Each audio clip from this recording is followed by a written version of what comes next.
Псалм 51 според православниот превод, а Псалм 52 според останатите преводи. Зошто се фалиш, силнику, со пакост? Беззаконие вршиш по цел ден.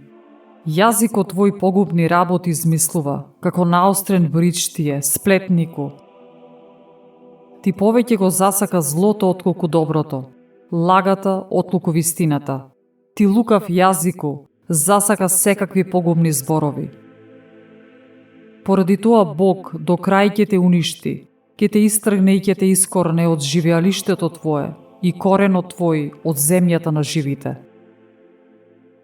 Ќе видат праведните, ќе се уплашат и ќе му се подсмеваат, па ќе речат: ете, човек кој немаше прибежиште во Бога, туку имаше верба во големото богатство свое и побара прибежиште во благосостојбата. А јас пак сум во Божиот дом како плодна маслина и се надевам на милоста Божија во сите векови. Вечно ќе те славам за оно што го направи и ќе го величам името Твое пред светиите Твои, зашто тоа е добро.